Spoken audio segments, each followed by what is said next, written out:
시험 범위부터 다시 설명을 해줄게요. 시험 범위는 단원으로 치면 대단원 2개예요.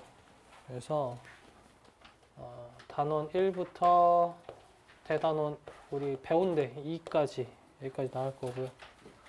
그래서 과학의 기초부터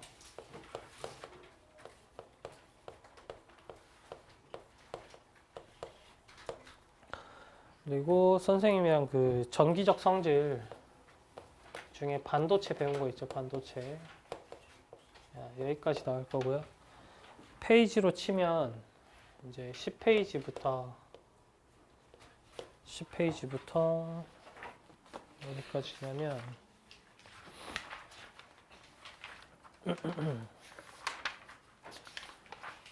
최상위 도약 문제 조금 빼고 145페이지까지 145페이지까지 여기까지 출제를 했습니다. 이미 출제를 했고요. 문제는 총 25문제 문제이고 조금 어려운 데가 어디가 있냐면 그 주기율표랑 화학결합 주기율표랑 화학결합 쪽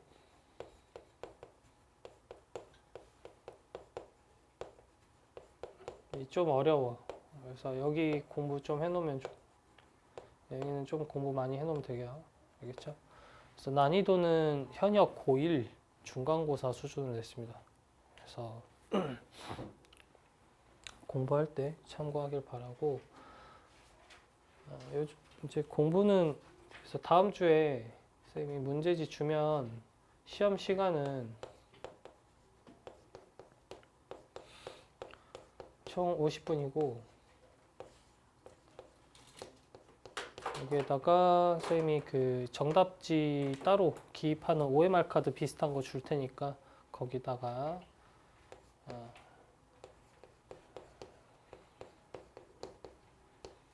정답지를 줄 테니까 거기다가 입력하면 적어주면 되겠습니다. 알겠죠? 자, 일단 오늘 수업할 것부터 좀 가봅시다.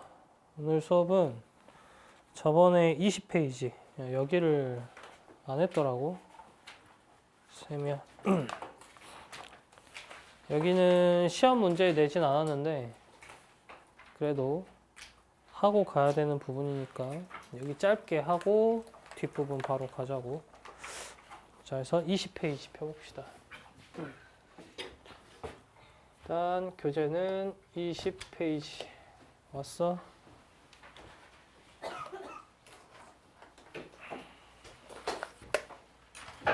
앉아.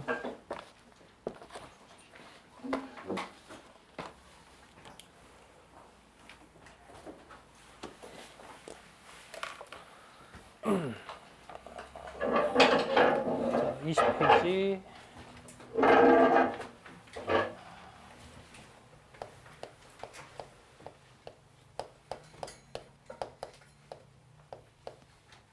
아이고.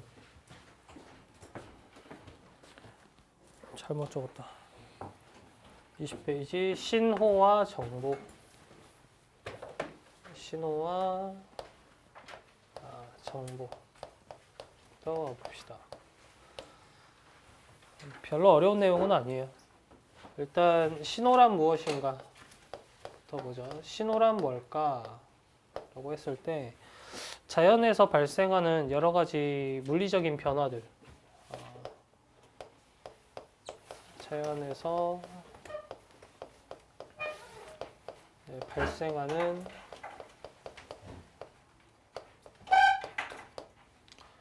물리적인 변화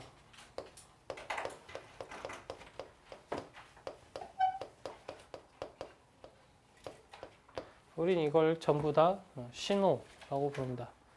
그러니까 여기서 중요한 부분은 사실 이 부분이에요. 이 부분. 어떤 것의 변화가 일어났을 때 우리는 이걸 신호로 볼 수 있다. 예를 들면 이제 갑자기 빛이 반짝인다든지 아니면 이런 소리가 발생한다든지, 그리고 소리를 가지고 또 신호 체계를 만든 게 있죠. 혹시 여러분 이거 뭔지 알아요? 그치? 딱딱딱 딱딱딱 딱딱딱 이렇게 3번 빨리 치고 3번 천천히 치고 3번 빨리 치고, 이게 모스 부호로서 점점점 띡띡띡 점점점 하면 SOS잖아요. 이런 식으로 소리 같은 것들도 역시나 신호가 될 수 있고요. 또한 이제 색깔. 근데 색깔 같은 경우는 이제 빛에 들어가는 거죠. 아니면 냄새 혹은 압력 등등 온갖 것들이 다 신호가 될 수 있어요. 그러니까 신호로 볼 수 있는 것들의 스펙트럼이 굉장히 높지. 응? 왜? 신호가 신호예요. 소리요. 응? 아, 미안. 정신이 없네. 소리. 압력이 신호는 어떻게 되는 거예요? 압력이 신호를 어떻게 할 수 있냐고? 뭐 이제 조금 누른 거, 세게 누른 거, 더 세게 누른 거 이런 식으로. 그러니까 온갖 것들이 다 신호가 될 수 있다는 거야. 심지어 그러니까 이거 쌤 압력을 넣은 이유가 뭐냐면, 옛날에 핸드폰 같은 경우는 이제 터치 스크린 같은 경우 이제 꾹 눌러야지 작동했어요. 그걸 이제 압력식 터치 스크린이라고 하거든. 그래서 살짝 누르면 이제 잘 반응 안 하고, 꾹 누르면 이제 여기 터치되고, 또 이쪽 꾹 누르면 또 터치되고, 이런 식으로. 요즘 터치 스크린 좀 다르죠. 그런 것들도 전부 다 신호가 될 수 있다. 두 번째는 정보. 교재에는 정보에 대해서 뭐 어쩌고저쩌고 써져 있긴 한데, 자연에서 발생한 신호를 측정하였고 분석하여 우리에게 의미 있는 형태로 만드는 것을 정보라고 한다라고 돼 있는데, 선생님은 그냥 이렇게 생각합니다. 그냥 신호 속에 담긴 의미.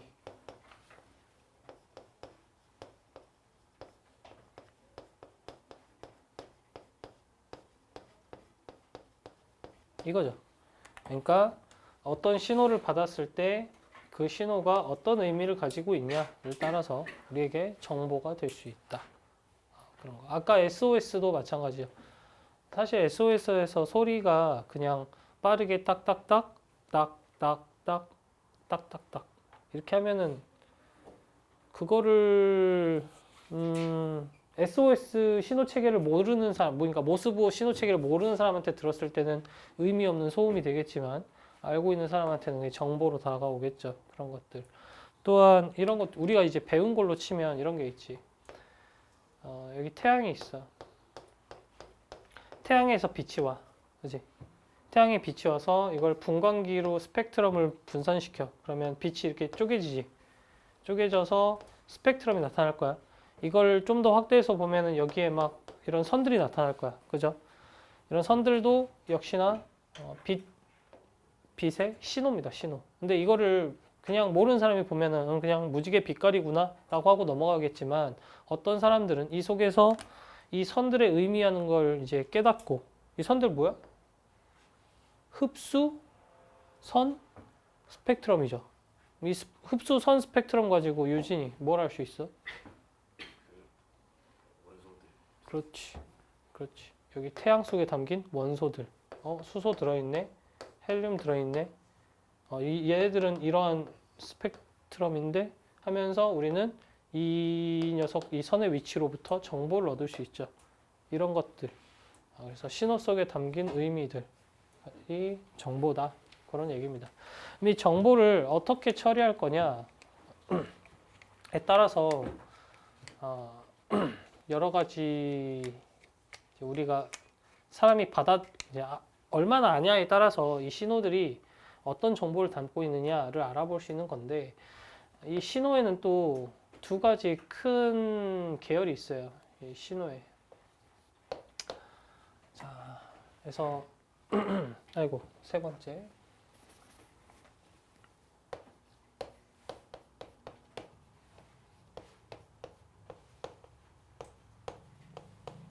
자, 먼저 신호의 종류에는 크게 아날로그라는 것과 그리고 디지털이라는 게 있습니다.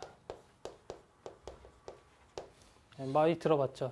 아날로그, 디지털. 아날로그 하면 옛날 거라고 생각하는 사람이 있고 디지털이라고 하면 최신 거라고 생각하는 사람도 있는데 완전히 틀렸다고 보기엔 좀 어렵지만 사실 그런 의미로 쓰이는 말은 아닙니다. 그러니까 아날로그가 옛날 방식의 아날로그가 맞는 것도 사실이긴 해. 요즘 방식은 대부분 디지털이긴 하죠. 자, 먼저 아날로그의 정확한 정의는 연속적인 신호입니다. 연속적인 신호 아니면 정보. 정보일 때도 마찬가지예요. 그다음 디지털 같은 경우는 이거 반대. 서진이 연속적인 거 반대는 뭐겠어요? 너무 어렵게 생각하지 마. 연속적인 거 반대. 연속적인 게 아니다. 응? 응, 그렇지. 도와줬네. 불연속. 너무 어렵게 생각하지 말라니까. 불연속적인 신호나 정보 이런 것들을 말합니다. 자, 선생님이 지금 하고 있는 말소리 이거는 무슨 신호일까요? 디지털. 네? 기계음으로 들리냐?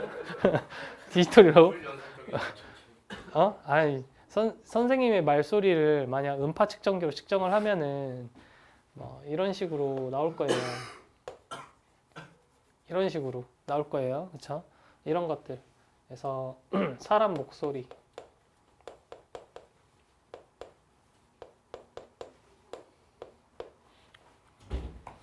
아니면 또 뭐가 있겠냐? 아니면 악기 소리? 악기 소리. 근데 소리뿐만 아니라 빛도 아날로그가 있을 수 있죠. 예를 들면 태양의 봐봐. 태양의 움직임을 보면은 이게 연속적으로 쫙 천천히 해가 떠가지고 해가 지기까지, 그렇지? 이런 거. 뭐 천체 움직임.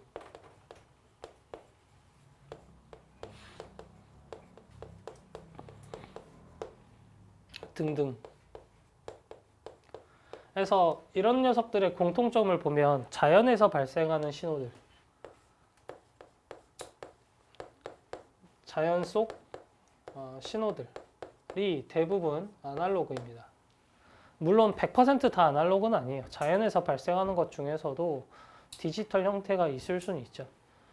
지금 저기 보면은 저 시계 초침 같은 경우도 저 시계 초침, 그러니까 우리가 시계가 움직이는 걸 보면은 자, 시계 초침이 똑딱, 똑딱, 똑딱, 똑딱 이렇게 움직이면 이건 디지털이야. 근데 시계 초침이 우리 뒤에 있는 것처럼 연속적으로 이렇게 쭉 움직이면 이건 뭐야? 아날로그야. 그렇지? 연속적이 아니냐? 이게 디지털과 아날로그를 가르는 가장 중요한 기준입니다. 자, 그래서 아날로그 같은 경우는 이제 그래프로 신호의 형태를 파악했을 때 대부분 뭐 이런 형태로 나타나요. 이게 이제 아날로그의 가장 대표적인 그래프 형태입니다. 그럼 디지털 같은 경우는 이제 어떤 형태냐면 여러분들이 사용하고 있는 시계, 뭐 디지털 전자시계죠. 전자시계라고 하죠. 아니면 스마트워치.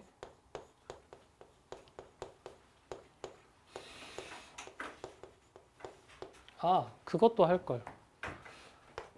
여러분들이 필름 사진 있죠? 필름 사진. 필름 사진. 이건 아날로그야. 근데 필름 사진이 아니라 예를 들면 핸드폰 사진. 그러니까 예를 들면 핸드폰으로 찍은 사진. 이런 것들은 디지털이야. 여러분, 이런 거 핸드폰 보면은 이거 화면이 아날로그계요, 디지털이게요? 그렇죠, 디지털. 그럼 얘를 왜 디지털이라 부를까요? 전자기계니까 그렇지 않아요. 여기 이걸 확대하면은 여기 화면들이 뭘로 이루어져 있어요? 자, 오 뭐라고? 픽셀. 그렇지. 픽셀이라고 부르는 아주 작은 화소로 이루어져 있습니다. 그러니까 핸드폰 화면을 확대해 보면은 이런 픽셀들로 이루어져 있어요. 이게 매우 작아서 우리가 연속적이라고 착각하는 거지. 실제로는 아주 적은 점들이 대략 몇 개로 이루어져 있냐면 이거 엄청나게 많은데 이런 것들이 핸드폰 화면에 대략 이쪽에 1024개, 이쪽으로 1928개인가? 이런 식으로 이루어져 있어요. 여러분 그럼 이거 곱하면 몇 개예요? 이거 대충 2000으로 생각하면 2000 곱하기 1000 몇 개 정도 돼? 200만.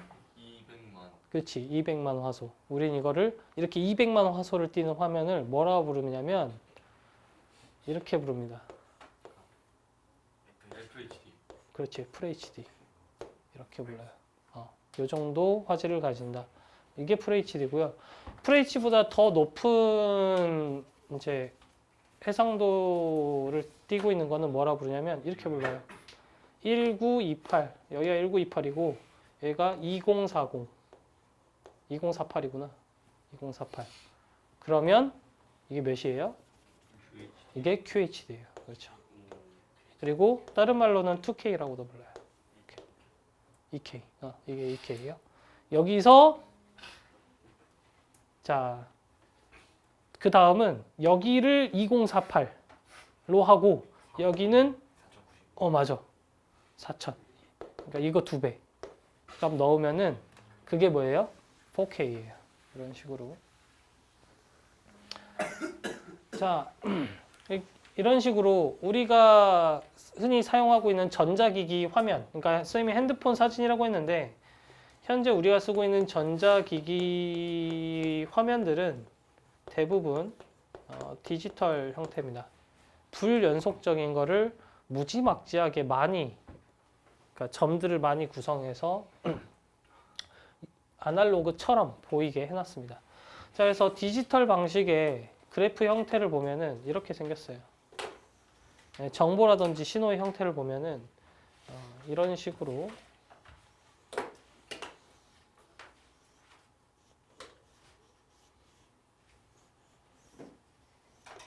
딱딱 떨어지는, 그러니까 정수로 떨어지는 형태를 가졌습니다. 여기 값이 만약 1이라면 여기 값은 2고 여기 값은 막 마이너스 1이고 이런 식으로 정수부터 소수점까지 다양한 값을 가지는 아날로그와 달리 정수 값으로만 떨어지는 형태로 가진 거를 디지털 방식이라고 부릅니다. 그러면 아날로그와 디지털 방식에서 각각의 장단점이 있어요. 장단점. 지금 이 아날로그 방식 같은 경우는 먼저 장점부터 보죠. 장점. 장점은 이제 실제와 비슷하다는 겁니다.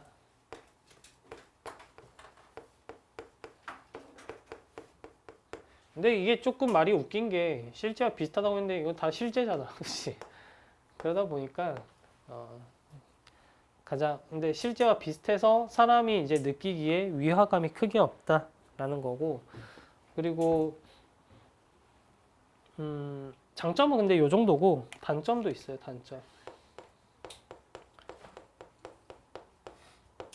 단점 같은 경우는 이 아날로그 신호 같은 경우는 이제 주변에 이제 간섭이 가능해요. 무슨 말이냐면 선생님의 이 목소리, 내 목소리가 너희들 귀에 들어갈 때 악기도 같이 켜고 있으면 어때? 둘이? 그치, 동시에 들리잖아. 이런 식으로 간섭될 수 있어요. 그래서 이제 아날로그 신호 같은 경우는 신호의 간섭이 일어나기 쉽다.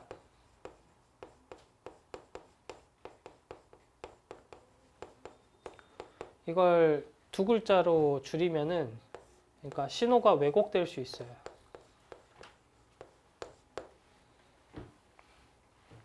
그리고 아날로그 신호의 또 단점, 아날로그 신호와 정보의 단점은 이게 연속적인 값이다 보니까 이 정보를 저장하기 위해서 많은 용량이 필요합니다. 그래서 옛날에는 아날로그 형태로 음악을 기록했던 대표적인 장치가 여러분들 혹시 알려나 모르겠네. LP라는 게 있어요. LP. 혹시 알아요? LP? 도현이 LP 알아? 뭔데? 아, 이거?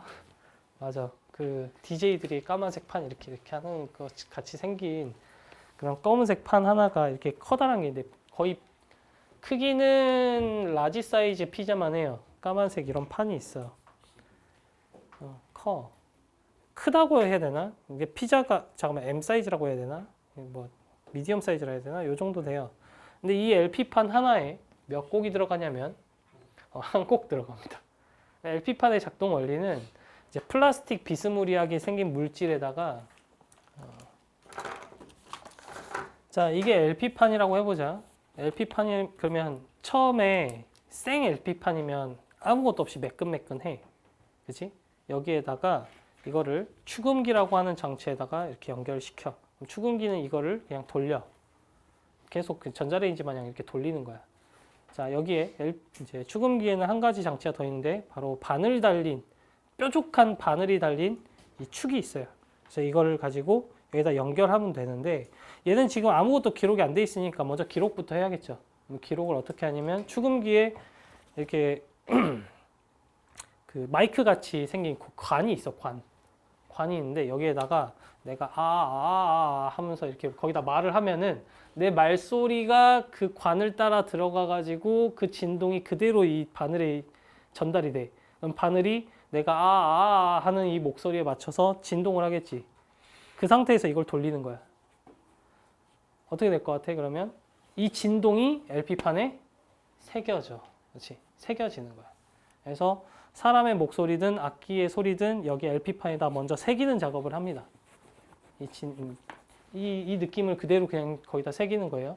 자, 그러면 이거를 녹음이 다 완료되면 이 LP판에는 무수히 많은 이 스크래치가 마치 달팽이처럼 이렇게 빙글빙글 돌아가면서 이렇게 자, 이런 식으로 원을 따라서 돌아가면서 이런 식으로 기록이 돼요. 이해했죠? 자, 그 다음 이 LP판을 다시 축음기에다 놓고 이번에는 거꾸로 작동시키는 거예요.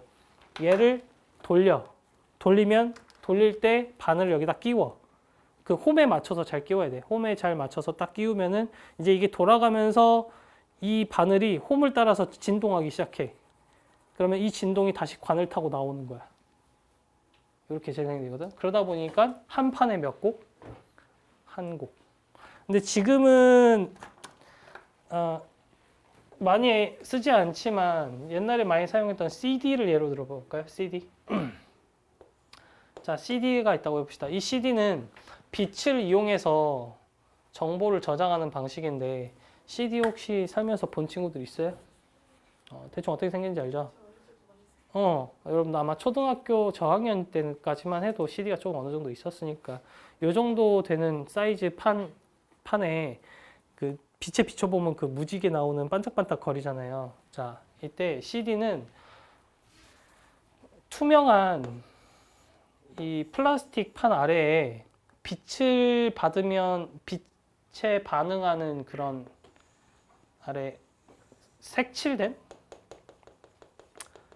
뭐라 해야 될까? 빛에 반응할 수 있는 그런 빛을 반사하는 부분을 아래다가 이렇게 입혀놔요. 그래서 두 개의 층으로 되어 있거든요. 여기에다가 빛을 쏘는 거야.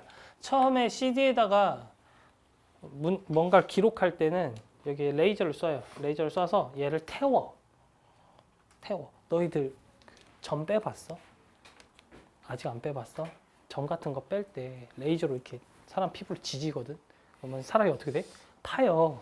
그런 것처럼 여기다가 레이저를 쏴가지고 이걸 파.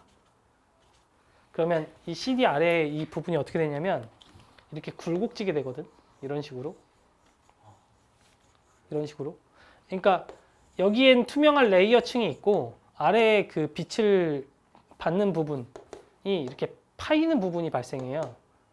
오케이? 그래서 판 부분, 안 판 부분, 판 부분, 안 판 부분, 판 부분, 안 판 부분 이런 식으로 기록을 합니다. 정보를.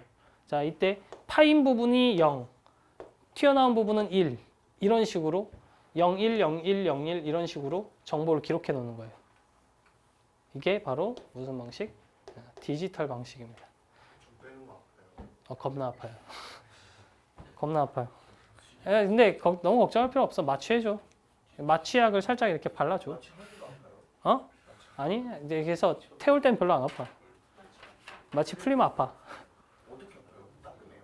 아니, 그냥 아파. 근데 너무 걱정할 필요는 없는 게 그냥 그렇게 엄청나게 막 아프진 않고. 쌤도 한 20살 때 점 몇 개 빼봤는데 조금 아팠어. 근데 그것보다 더 아팠을 때는 쌤이 임플란트 했을 때. 쌤은 쌤은 선천적으로 어금니 하나가 없어요. 영구치가 하나 없어가지고 그래서 20살 때쯤인가 임플란트를 했는데 그러니까 의사 선생님이 이따만한 드릴 갖고 와가지고 이렇게 턱을 이렇게 누른 다음에 이렇게 윙 해서 이렇게 턱을 뚫는데 살을 뼈를 뚫는 거예요? 이 턱뼈를 뚫어야지. 그래야 박을 수 있어요. 여기 턱뼈를 뚫어가지고 거기에다가 이제 나사 받고 거기다가 이빨을 씌우는 거야. 이빨 하나 없이 살면 안 돼요? 안 돼. 그거 큰일 나. 왜냐면 이빨이 없으면 왜 안 되냐면 이빨들이 이렇게 있잖아. 이빨들이 이렇게 있는데 이빨이 못생겼네. 어쨌든 이빨을 이렇게 하나가 뿅 빠졌어.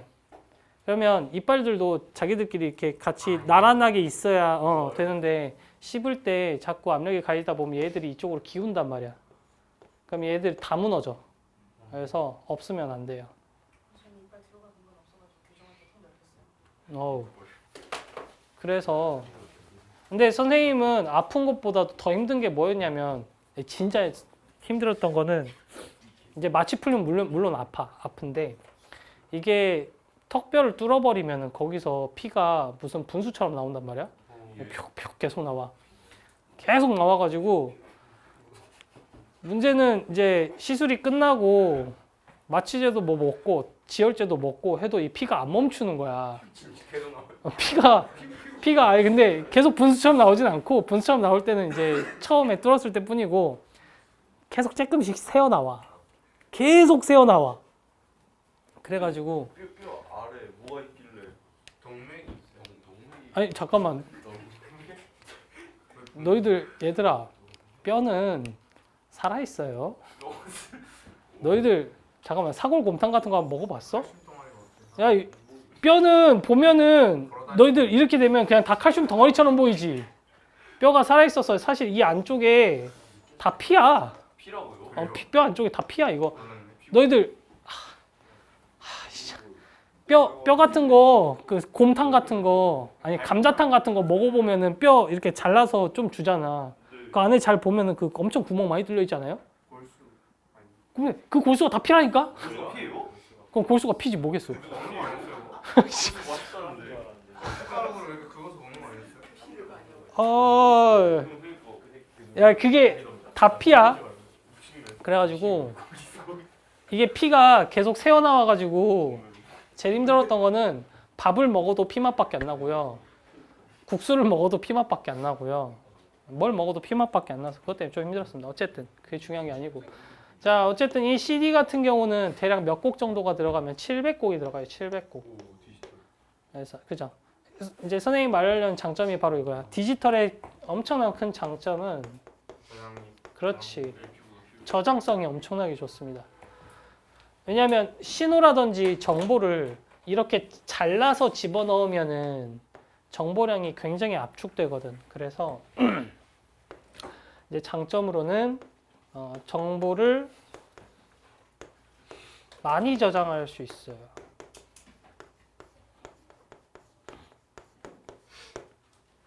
정보를 많이 저장할 수 있어요. 그래서 실제로 이게 뭐라 해야 되냐? 그 무대 같은데 콘서트라든지 이런 데 가면은 연예인들 아이돌 같은 애들 보면은 실제로는 더 엄청 이쁘거든요. 근데 화면에서 좀 못생기게 나와. 화면에서 나오는 게 더 못생긴 거야. 맞아.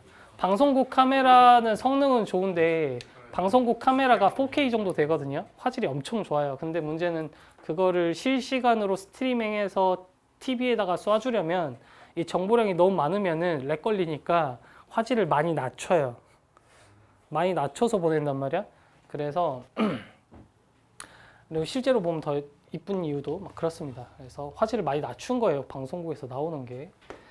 자, 그래서 정보를 많이 저장할 수 있다. 다음, 근데 디지털도 단점이 있어. 아, 장점 하나 더 써야지. 여기 간섭이 일어나기 쉽다잖아. 근데 디지털 신호는 간섭이 일어나기 쉽지 않아요. 즉, 왜곡이 적다.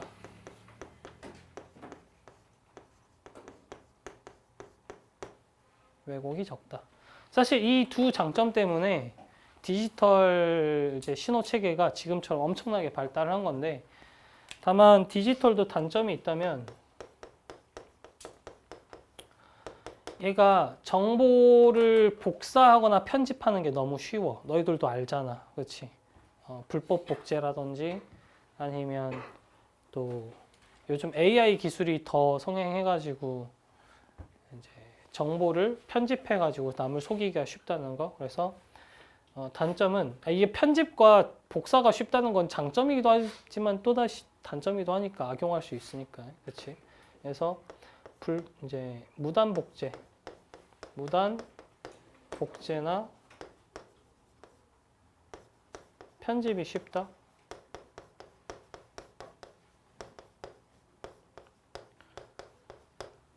보안에 문제가 좀 있죠. 그리고 단점이 하나 더 있다면 어쩔 수 없이 자 아날로그는 실제와 비슷했어요, 그죠? 근데 디지털은 실제와 좀 다른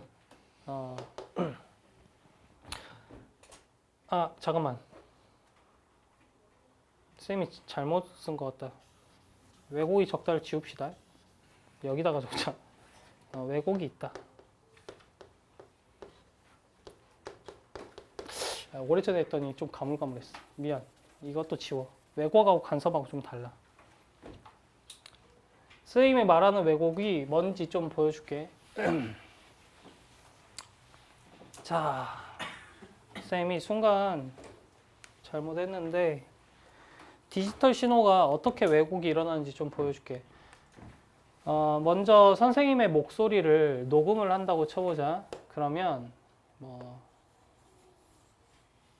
이런 식으로 녹음을 했다고 해봐. 이런 신호를 녹음했다 해봐. 자, 그러면 이걸 이제 아날로그잖아. 아날로그. 이 아날로그 신호를 디지털로 바꿀 거야. 디지털로 바꿀 건데 이때 아날로그에서 디지털로 바꾸기 위해서는 먼저 샘플링이라는 걸 해요. 이걸 10단으로 샘플링 할 거냐, 100단으로 샘플링 할 거냐를 결정을 하면 되는데, 물론 샘플링을 많이 하면 많이 할수록, 추출이란 걸 많이 할수록 이제 좀 더 정확해. 하지만 데이터량이 커지지. 그래서 적당한 점에서 타협을 찾는데, 자, 이거는 선생님이 적당하게 샘플링을 이렇게 해보겠습니다. 한 번, 두 번, 세 번, 네 번, 다섯 번, 여섯 번, 일곱 번, 여덟 번, 아홉 번, 열 번 이렇게 샘플링을 했어요. 자, 그러니까 여기 값을 뽑아내는 거야. 자, 여기는 값이 1, 여기는 몇이겠어? 0. 여기 0이죠. 여기는 마이너스 2, 뭐 이런 식으로. 그렇지. 여기는 다시 0. 여기는 뭐라고 할까? 5, 오케이, 5. 여기는 다시 0. 여기는 마이너스 3, 여기는 0, 여기 다시 1, 여기 0. 아, 여기 0, 이렇게. 이런 식으로. 자, 그럼 디지털 신호로 변환하면 이렇게 돼요. 0, 1, 0, 마이너스 2, 0, 5, 0, 마이너스 3, 0, 1, 0. 이런 식으로. 그래서 이렇게 정보를 저장하는 것보다 이게 훨씬 쉽겠죠. 그렇죠?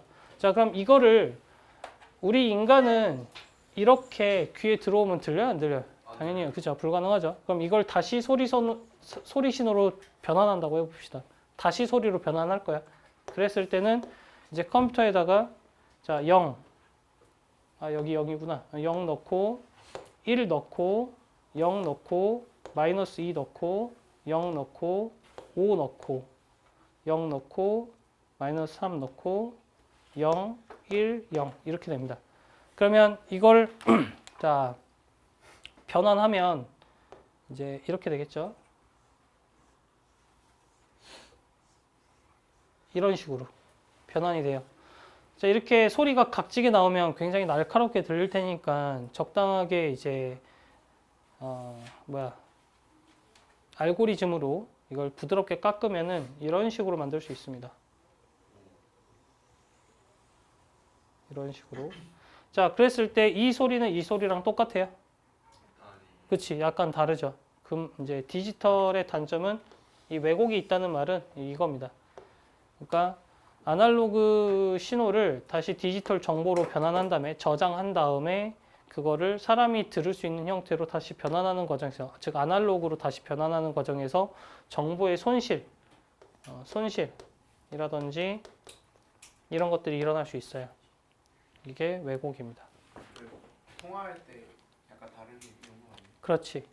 그러니까 우리가 친구랑 통화를 한다고 했을 때 혹은 가족이랑 통화를 한다고 했을 때 가족의 목소리를 알아들을 수 있을 정도는 돼. 왜냐? 비슷하니까. 그치? 근데 완전히 똑같지 않는 그 약간의 이질감이 느껴지는 이유는 방금 맞아. 왜곡이 살짝씩 발생하기 때문에 그래요.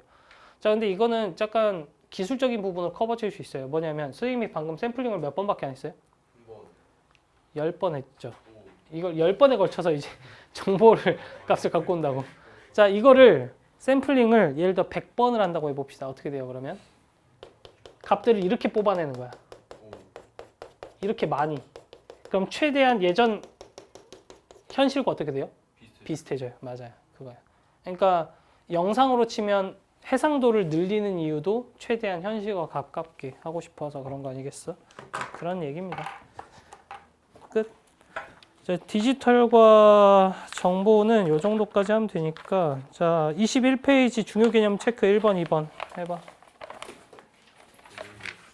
교재 대신 답지를 읽어. 저희 거 집어도 될까요? 응? 교재 대신 답지를 읽어가지고 저희 거 집어도 될까요?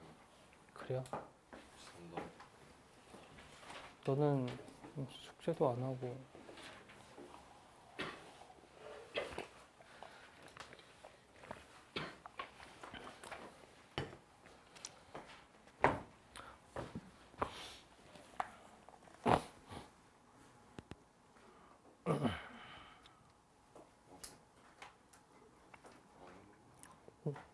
건이 다 했어? 지금 다 하고 다 해서 지금 한눈 파는 거지? 1번 답 뭐야? 신호. 다음 정보. 2번 답은 컴퓨터 통신에 사용하는 건 D. 그래, 이 정도는 어려우니까 틀리면 안 되지. 틀리면 창문으로 나가야지. 제. 자, 다음 센서 한번 봐봅시다. 센서. 여기도 어려운 내용 없으니까 10분 만에 빠르게 끝냅시다.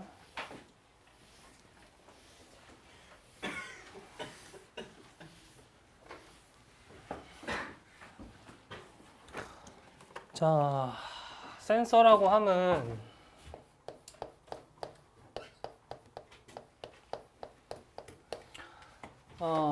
우리가 방금 배웠던 이 신호를 감지해서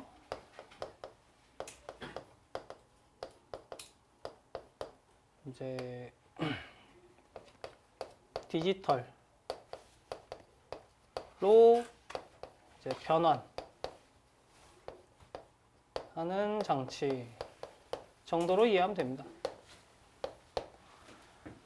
그래서 신호의 종류에 따라서 센서의 종류도 굉장히 다양한데 뭐 이제 광 센서가 있고요. 우리 핸드폰에 있는 걸로 한번 해볼까? 핸드폰에 있는 센서들 어떤 게 있는지 한번 봅시다.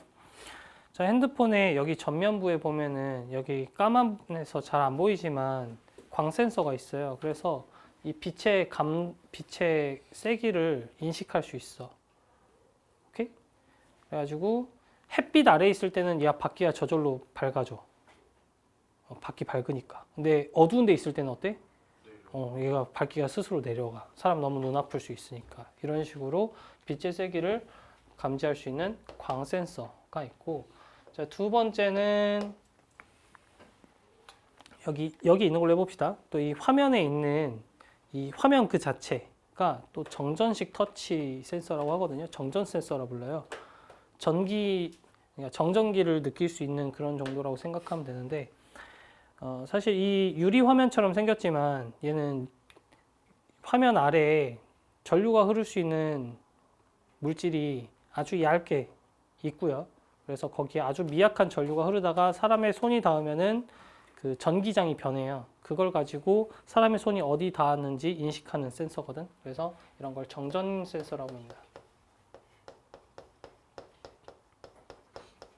그래서 광 센서 같은 경우는 빛 감지를 한다고 보면 빛 감지, 정전 센서 같은 경우는 이제 미약한 전류를 흘려서 전하를 감지한다라고 보면 되겠네요.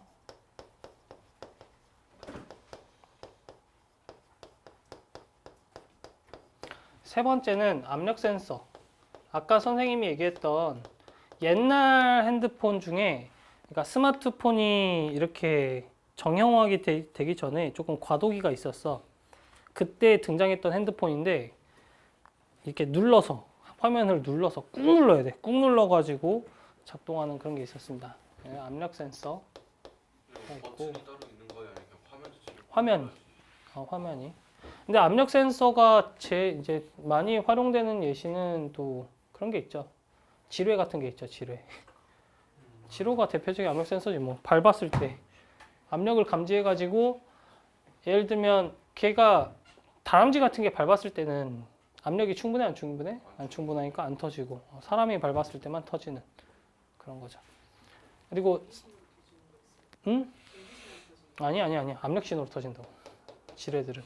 그래서 엄청 크게 만드는 이제 대전체 지뢰 같은 경우 사람이 밟아도 안 터져요. 뛰어도 안 터져. 탱크가 지나갈 때만 그 정도 압력이 될 때만 터지도록.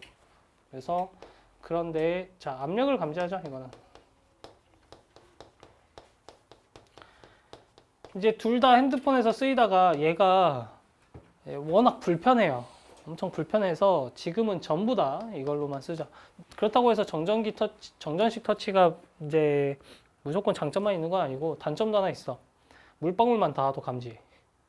물방울 닿으면 오작동 하잖아. 즉 물이 전기가 잘 흐르는 물질이다 보니까 이온이 많이 녹아 있어서 전기가 잘 흐를 수 있다 보니까 그 오작동을 일으킬 수 있습니다. 또한 또 우리가 그 겨울철에 면장갑 끼면 또 작동해야 하네요. 안 하죠, 그죠? 면장갑 중에서도 그래서 특수하게 핸드폰을 쓸 수 있게 만드는 장갑이 몇몇 있는데 그런 것들은 전기가 흐를 수 있는 섬유를 사이사이에다가 집어 넣은 거야. 장갑에다가. 그래서 사람 손이 전도체니까 전기가 잘 흐르거든. 그래서 사람 손이랑 그 장갑 씌웠을 때 전기가 같이 통할 수 있도록 이렇게 만들고요. 또 핸드폰에는 자 봐봐. 핸드폰 화면이 이렇게 있는데 이렇게 돌리면 어떻게 돼요? 화면 돌아가죠. 그게 이 핸드폰 안에 이걸 감지할 수 있어가지고 얘가 기울어진 방향을 이제 스스로가 알 수 있거든. 이 센서는 뭐게요? 자이로? 그 정도.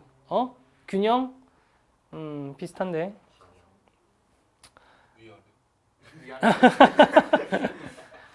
그죠? 이걸 가속도 센서라고 불러요. 가속도 센서는 가속도를 측정해야 되는 거 아닌가? 라고 할 수 있는데, 기울어짐 역시 가속도입니다. 가속도. 중력 가속도죠. 중력 가속도를 측정하는 거지. 그래서 가속도 센서가 이제 기울어짐, 혹은 말 그대로 가속하는 상황. 그러니까 이거야. 흔드는 거. 가속도 방향이 자꾸 바뀌잖아. 흔드는 거, 이런 것들. 또 전부 다 이 가속도 센서가 담당하고 있습니다. 이거 말고도 또 핸드폰에는 여러 가지 센서가 많이 있긴 하지만 이제 다른 데 쓰이는 거 한번 볼게요. 너희들 자동차 그 부모님 자동차 같은 거 탈 때 이제 주차 같은 거 할 때 다른 차 가까이 가면은 삑삑삑삑삑삑삑삑 거리면서 막 계속 경보음 내잖아. 거기에 쓰이는 센서는 박쥐에서 영감을 얻었거든요. 박쥐가 소리를 막 내면은 이런 벽 같은 데 부딪혀가지고 와가지고 거리감을 이제 물체가 있다는 걸 알거든. 무슨 센서일까 이건? 초음파. 그렇지. 초음파야, 초음파. 근데 초음파는 좋긴 한데 얘가 소리라서 좀 확산돼서 나가거든. 이게 장점이자 단점이기도 한데, 그래서 초음파 센서로 이제 거리라든지 거리 조절 혹은 장애물 감지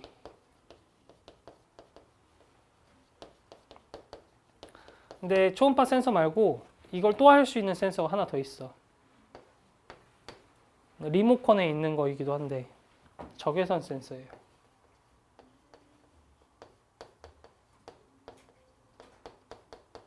말 그대로 적외선을 쏴가지고 적외선이 왔다 갔다 하는 이 시간을 이용해서 거리 측정합니다. 거리 혹은 속도 측정 같은 걸 할 수 있어요. 다음 7번째는 각 집마다 베란다 같은 데 달려 있거나 하는 건데 여기도 있으려나? 저런 거 이제 화재 센서.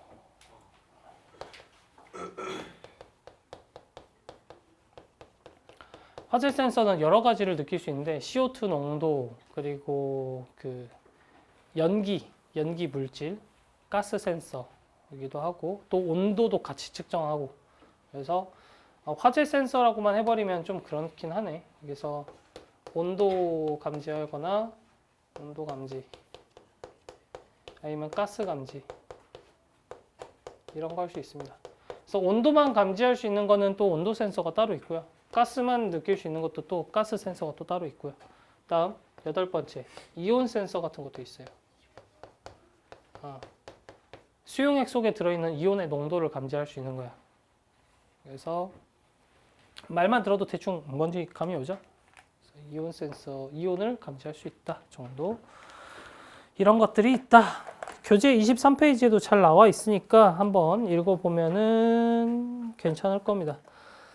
자, 23페이지 중요 개념 체크 3번, 4번 해볼까, 바로.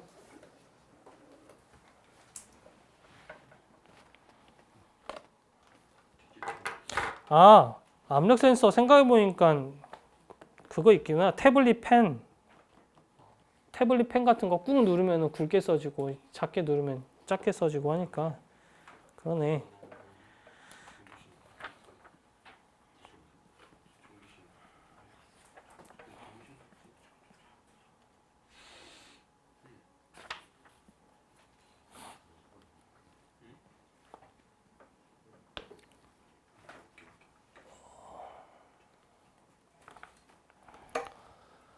됐니? 자, 3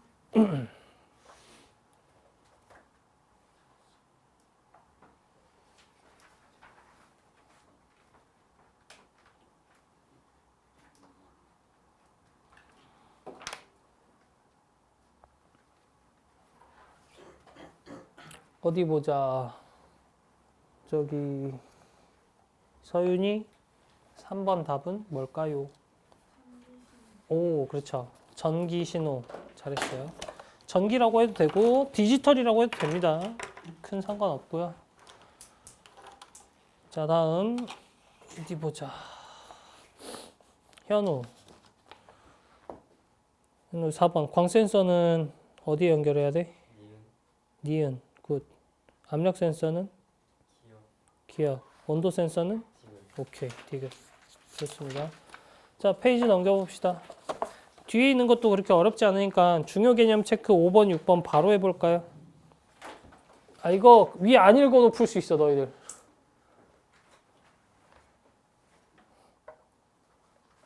위에 써져 있는 말은 어찌 보면 이제 당연한 소리 하고 있거든요.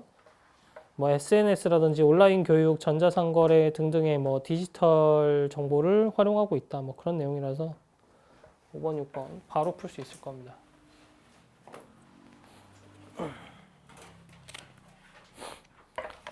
좋아, 시우 5번 답은?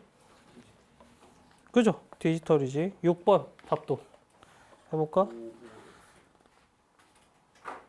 오, 그치. 55X. 그래서 금방 할 수 있죠.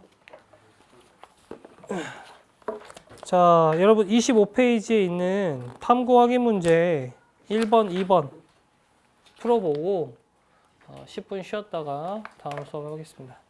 25페이지도 2개 해보세요. 별로 어렵지 않으니까. 큰일 났다.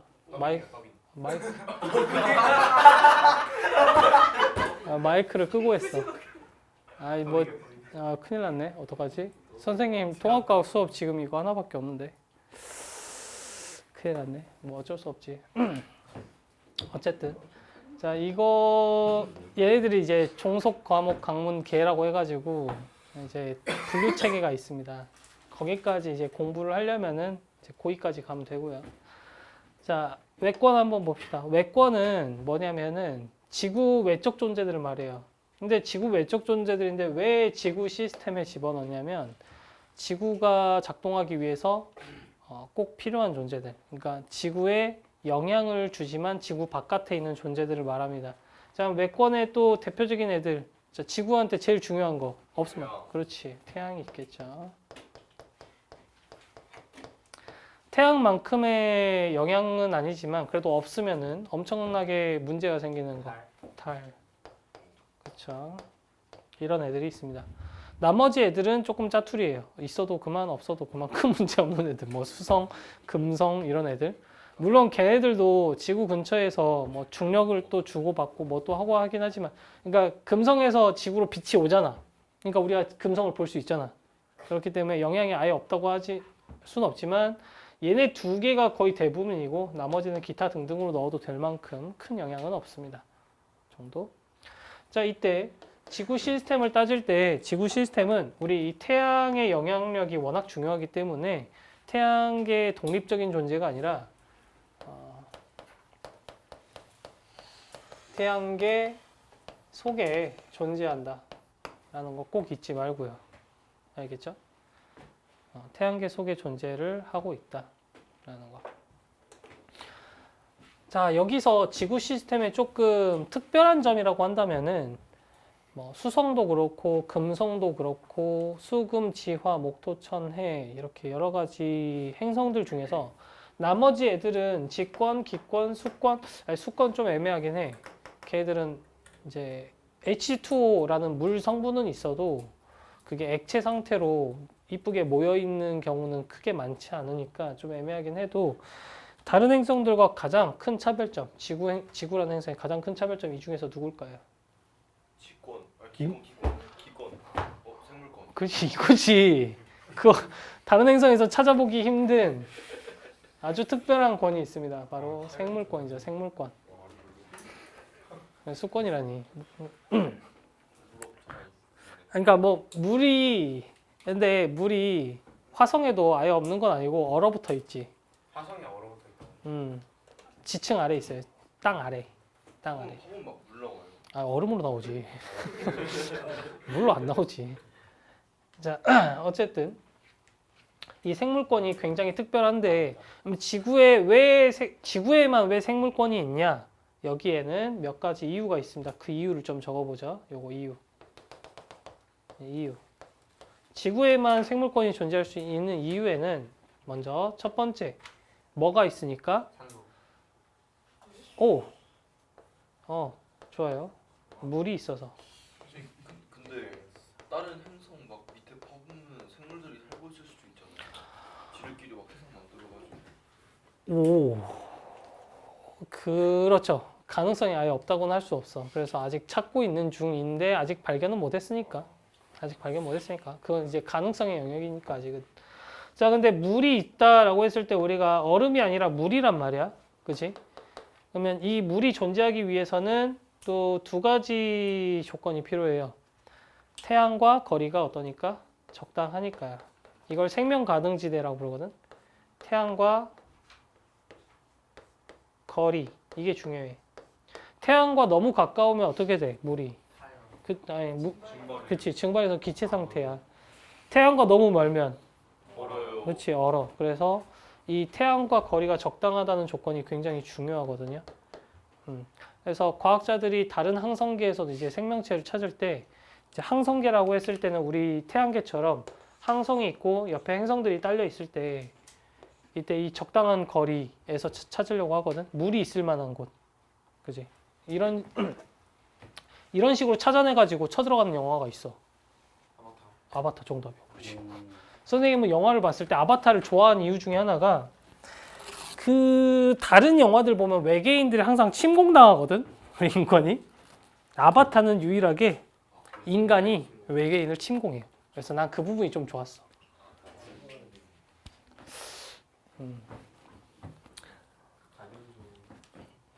나비족이야. 아예. 어쨌든 자 계속 가봅시다. 태양과의 거리가 적당하다. 물이 있다.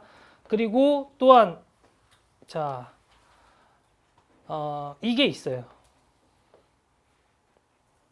산소. 산소를 포함하고 있는 2층. 2층. 대기. 그치. 대기층. 이게 또 중요하죠. 대기층이 중요한 이유는 뭐냐면 물론 산소도 있긴 한데 대기층이 없어버리면 마치 여러분 집에 있는 이불을 다 없애는 느낌? 이불 없애면 어떡해? 춥죠. 그래서 이 대기층에 땡땡 효과, 온실 효과, 그렇지.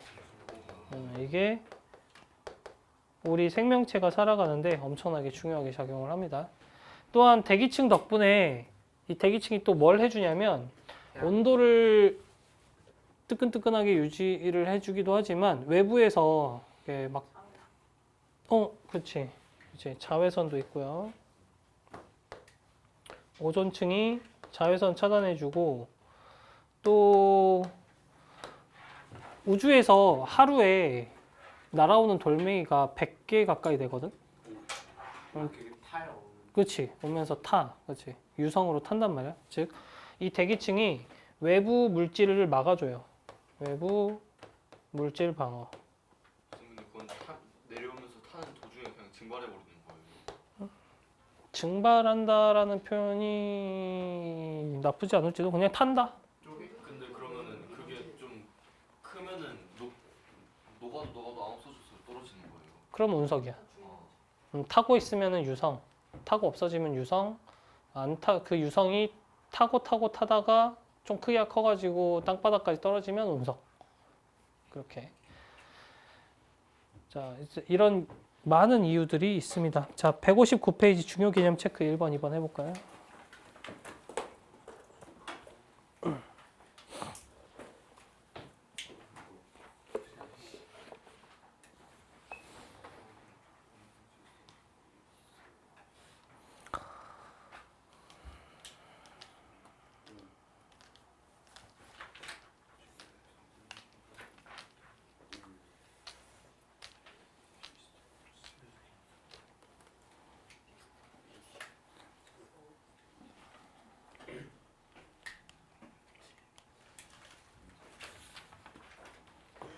됐니? 자, 1번의 답은 생물권이고 2번의 답은 독립적인 시스템이야? 아니요. 아니지. X. 2번의 2번은 맞고요. 여러 가지 요소가 이렇게 있죠. 다음 3번의 답은 O. 그렇지. 넘어갑시다. 자, 그러면 이제 여기서부터는 좀 많이 디테일하게 들어갈 거예요, 여러분. 먼저 기권부터 봅시다. 기권부터 교재에도 기권부터 돼 있기도 하고 하니까 2번. 자, 이거 노트 정리할 때 좀 쓸 게 많으니까 대략 쌤이 기권의 특징 16개를 적을 거거든요. 16개 적을 건데 기권의 그래프부터 좀 봅시다. 이거 엄청 크게 쓸 거고 자, 이렇게. 자, 기권의 층상 구조를 좀 볼 건데 자, 먼저 기권의 중요한 특징 몇 개만 좀 써보자. 기권은 총 두께는 1000km짜리야. 1000km짜리고 이때 위로 갈수록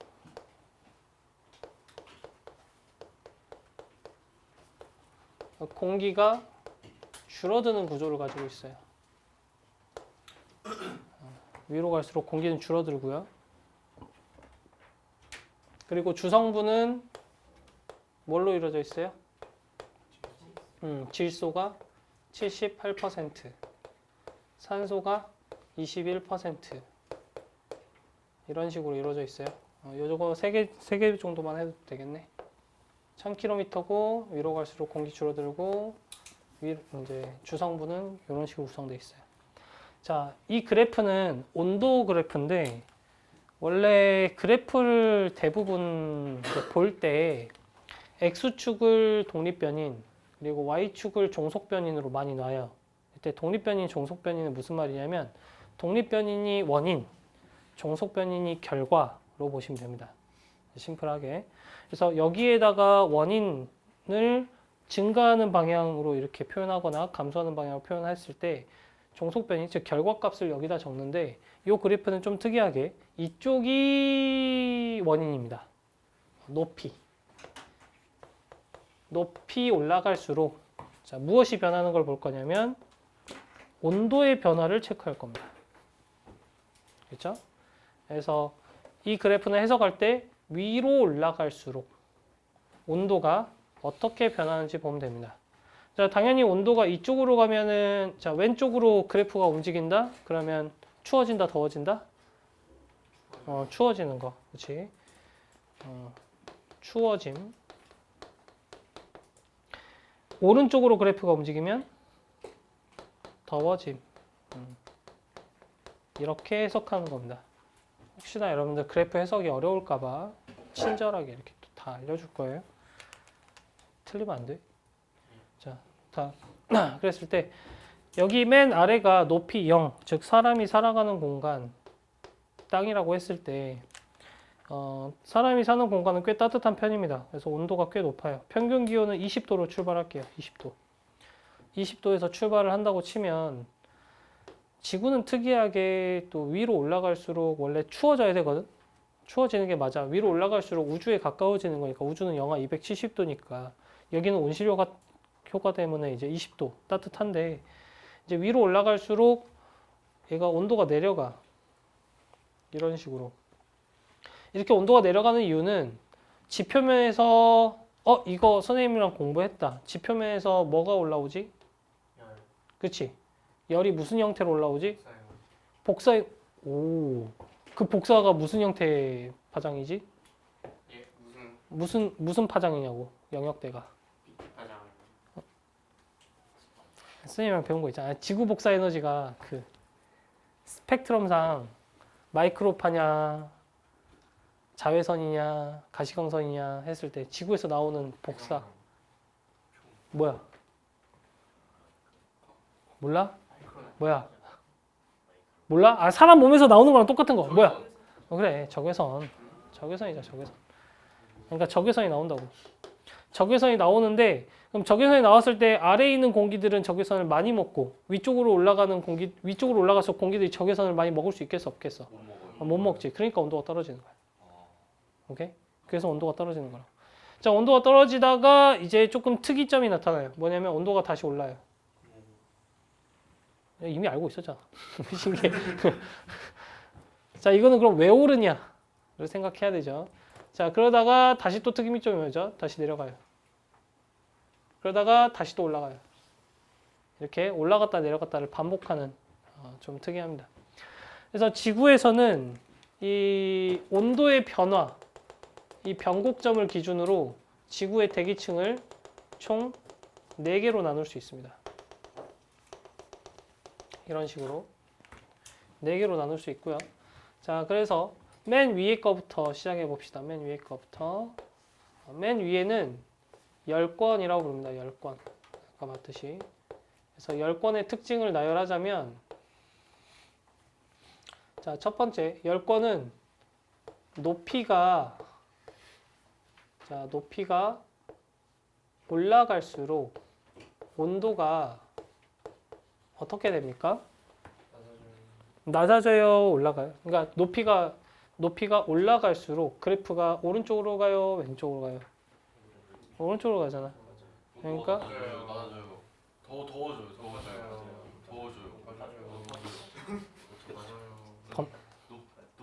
번개 좀 이상한데? 온도가 어떻게 돼야 돼? 높아져야 돼. 자, 그럼 두 번째. 그럼 이건 왜 그럴까? 태양광 가까워져서. 그렇지. 햇빛 흡수 때문에 그래. 좋아. 그래도 이건 잘 기억하네. 자, 세 번째. 열권은 지금 여기가 한 100km거든. 그럼 열권 두께가 100km부터 1000까지면은 전체 두께의 90%를 차지해 얘가. 제일 두꺼워. 하지만 공기는 정작 1%도 안 되는 아주 적은 공기를 가지고 있습니다. 그래서 이게 공기가 매우 매우 적다. 너무너무너무 적다를 두 글자로 하면은 뭐라고 하게? 오씨, 어떻게 하지? 저 공기가 희박하다라고 할 수 있어요. 공기가 희박하다. 자, 네 번째 특징. 자, 열권에서는 이 현상이 일어나. 오로라. 그렇지, 그렇지. 오로라. 오로라에 대한 설명을 하자면, 오로라는 태양에서 오는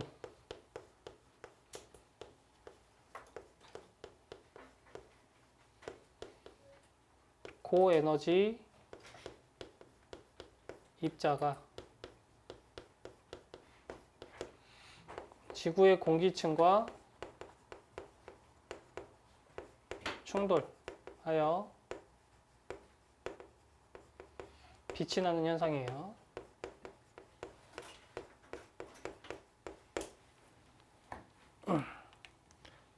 자, 다음 볼까요? 이번에는 여기 중간권을 좀 봐봅시다.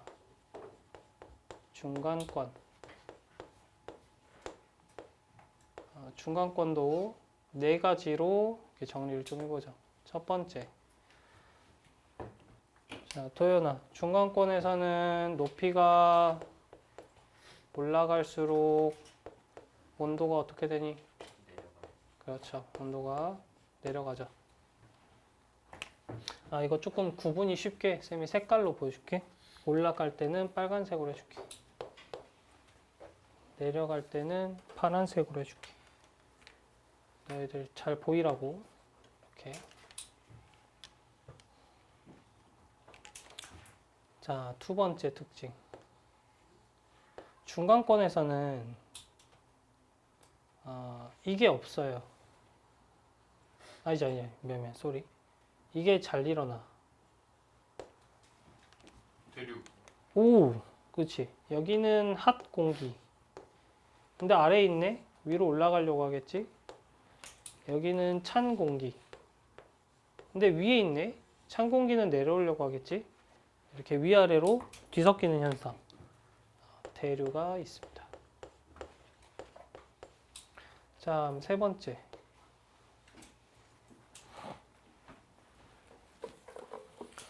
세 번째는 이게 뒤섞일 때 이 대륙권에 있는 여기 지표면 근처에서 바다가 있으니까 수증기가 발생하거든. 근데 이 수증기가 올라오다가 여기에서 막혀요. 위로 더 못 올라와. 그래서 구름이 생길 수 있는 한계점이 여기까지인데 이 위로 그럼 수분이 못 올라온다 했지? 여기에 수분이 있어 없어? 없어. 그렇지. 그래서 수증기가 없어요.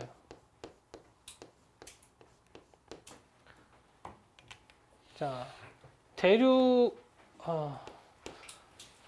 어디 보자. 중3 때 기권 단원에서 배웠을 테지만 구름이 생성되기 위한 조건 제일 첫 번째 뭐예요? 구름이 뭐 한다? 공기가 뭐 할 때? 그렇지. 구름이 생성되기 위한 첫 번째 조건은 무조건 공기가 상승할 때입니다. 상승을 해야 구름이 생길 수 있는데, 근데 구름의 재료가 뭐야? 얘네. 그렇지. 그래서 상승은 할 수 있는데 재료가 없어가지고 이게 안 생겨. 구름이 안 생겨. 그래서 구름이 생기지 못한다.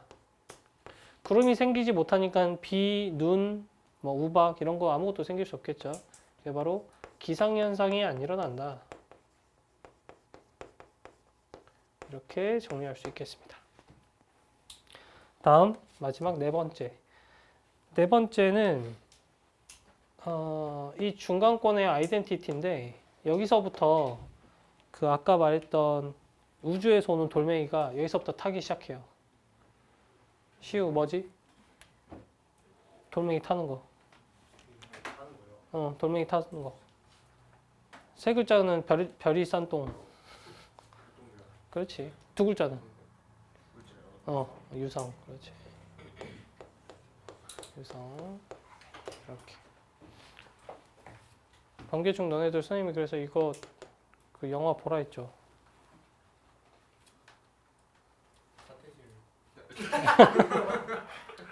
시우야, 너 영화 봤어? 이거 선생님이 추천한 거? 아니 올렸는데 아직도 안 봤어? 쇼생크 탈출. 쇼생크 된 거 아니야. 그 있잖아. 아니, 물론 유성은 아닌데 갑자기 마을에 혜성이 떨어져가지고 그 마을 사람들이 전 세계 사람들이 그 사람들 까먹어 버려. 그래서 남자 주인공이 여자 주인공 이름을 까먹어가지고 어떡하지 하면서 막 이게 이름 찾고 다니는 거 있어. 너의 이름은 맞아. 진짜요? 그거야. 진짜요? 처음 봤어요. 그런데? 두 번 봤어? 재밌죠? 키미노? 재밌어요.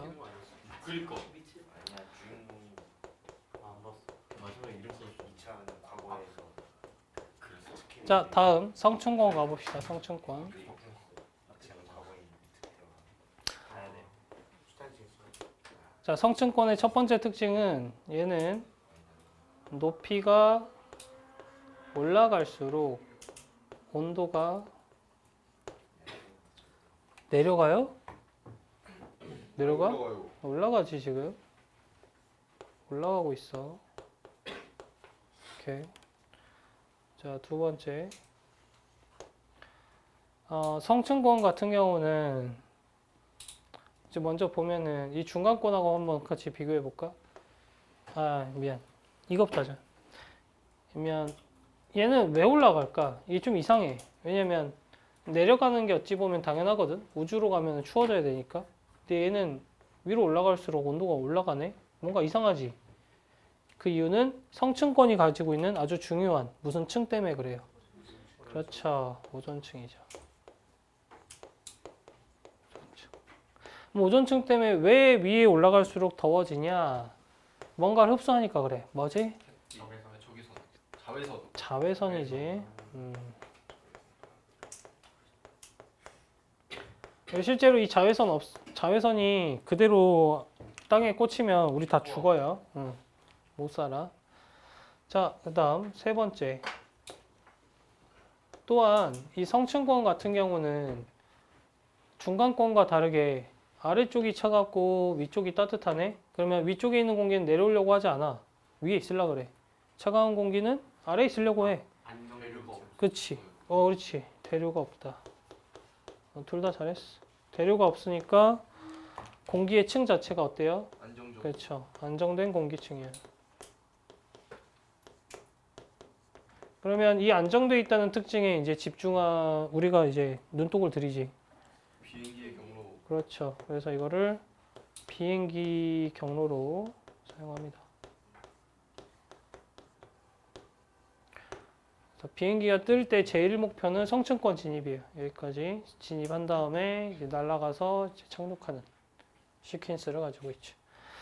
자, 성층권 선생님 4개를 쓰고 싶긴 한데 이 정도만 해도 충분하니까 넘어갑시다. 대륙권 보자.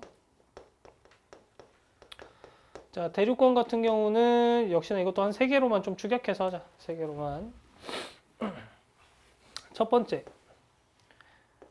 대륙권은 높이가 올라갈수록 온도가 어떻게 되죠? 내려가죠.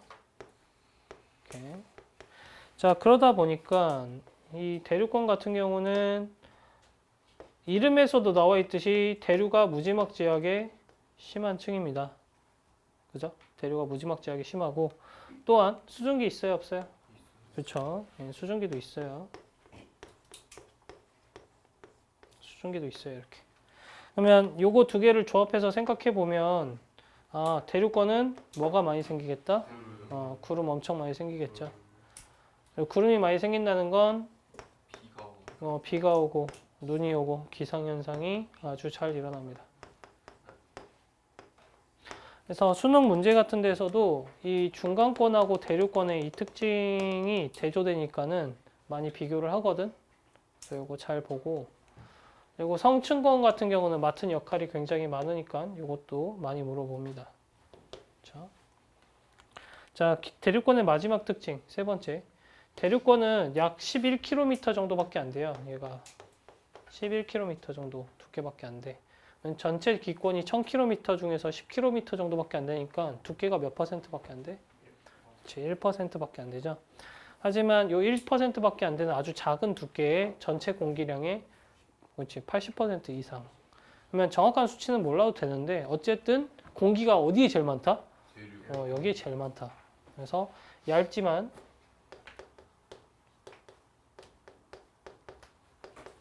공기가 많다. 이 정도로만 기억하면 되겠습니다.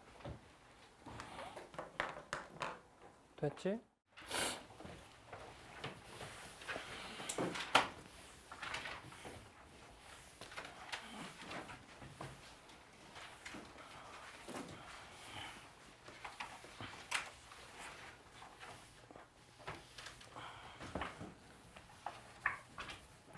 다음 내용은 직권하고 수권을 좀 봅시다. 그래서 아까 직권, 수권, 매권까지 일단 끝내면 될 것 같은데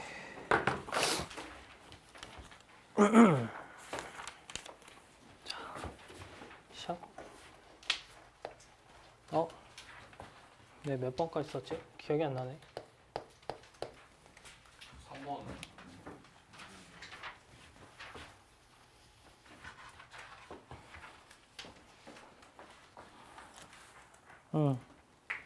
3번 할 차례구나. 자, 직권 봐봅시다. 자, 직권은 층이 크게 4개로 이루어져 있다 했죠. 그걸 그림을 간단하게 그려보면은 이렇게 피자 모양처럼 이렇게 한번 그려봅시다.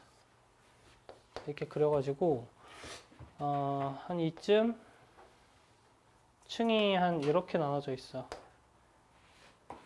이 정도로 나눠져 있어서 가장 바깥쪽에는 이제 껍질 부분이 있죠. 아주 얇은 껍질 부분이 있고, 비율로 치면 어느 정도냐면 사과에다가 비유를 하면은, 우리가 사과 하나를 이렇게 갖고 왔어 봐. 그럼 사과를 이렇게 반토막 낼 수 있잖아, 그렇지? 반토막 냈을 때 사과의 껍질 두께가 실제 지구에서 지각이 차지하는 두께랑 비슷해요. 그래서 지구 전체 두께의 아주 얇은 진짜 껍질 정도밖에 안 된다. 그게 바로 우리가 알고 있는 여기 지각입니다. 지각.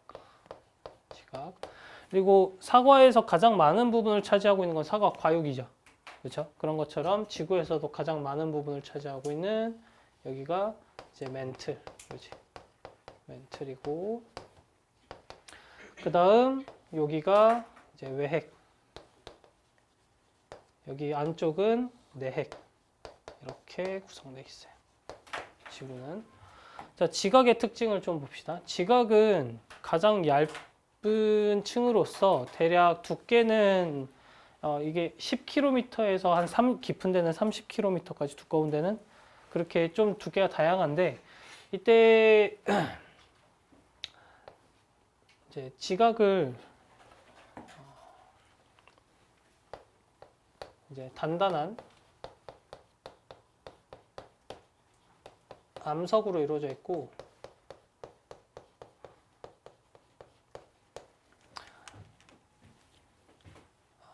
크게 또 2개로 나눠져. 얘가 대륙 지각이 있고, 또 이제 해양 지각이 있어. 바다 쪽은 해양 지각. 그래서 성분도 조금 다른데, 대륙 지각과 해양 지각에 대한 자세한 내용은 다음에 판구조론에서 좀 더 다룹시다. 다만 대륙 지각이 이제 좀 더 두껍다. 얘는 상대적으로 얇다. 그리고 대륙 지각이 밀도가 좀 더 얘가 가벼워요. 그러니까 밀도가 작다. 밀도 작다. 그리고 태양 지각이 밀도 크다. 이 정도로만 정리하고 넘어갑시다. 자, 멘틀 같은 경우는 지구 전체 부피의 80% 이상을 차지하고 있기 때문에 그러니까 부피가 가장 크다. 가장 크다. 그래서 부분적으로 융용돼 있어요. 부분적으로 융용돼 있다는 말은 몇몇 부위들이 살짝 반쯤 녹아가지고 약간 흐물흐물한 상태 비슷하다고 받아들이면 될 것 같습니다. 그래서 멘틀의 이제 큰 특징 중에 하나가 얘는 분명 고체거든요. 고체인데 흐를 수 있다. 모래랑 좀 다른 느낌이야. 굳이 표현하자면 여름철 새콤달콤 같은 느낌? 살짝 녹아서 흐물흐물하게 약간 흐를 수 있는 그런 느낌? 흐를 수 있는 고체. 이게 클리셰처럼 흐를 수 있다라는 표현 때문에 이걸 액체로 자꾸 낚으려고 하거든. 하지만 분명히 고체라는 거 기억하면 되고, 그다음 외핵 같은 경우는 주성분이 주성분이 철이고 거기에 니켈 같은 게 섞여 있습니다. 철과 니켈로 이루어진 그러니까 금속질이죠, 금속질.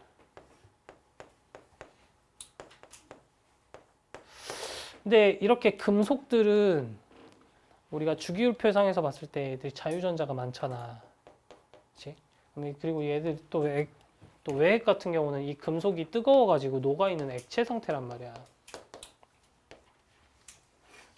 그러다 보니까 이 금속들이 실제로 흐르거든요. 여기서 흘러. 지구가 심지어 자전까지 하잖아. 그래서 그런 운동 때문에 이렇게 흐르면은 금속이 흐르면 얘들 속에 전자가 들어있네? 그럼 전자가 움직이는 거네? 전자가 움직이는 건 뭐야? 전류네? 전기. 이 엄청난 이 안에서 거대한 전기가 흐르고 있다고. 이렇게 거대한 전기가 흐르면은, 자, 중학교 때 배웠죠? 도선에 전기가 흐르면 주변에 뭐가 생긴다? 그렇지. 그래서 얘가 지구의 자기장을 생성시키는 주 원인이라고 추정하고 있습니다. 그래서 외핵이 자기장을 만들어내는 지구 자기장의 근원이 된다.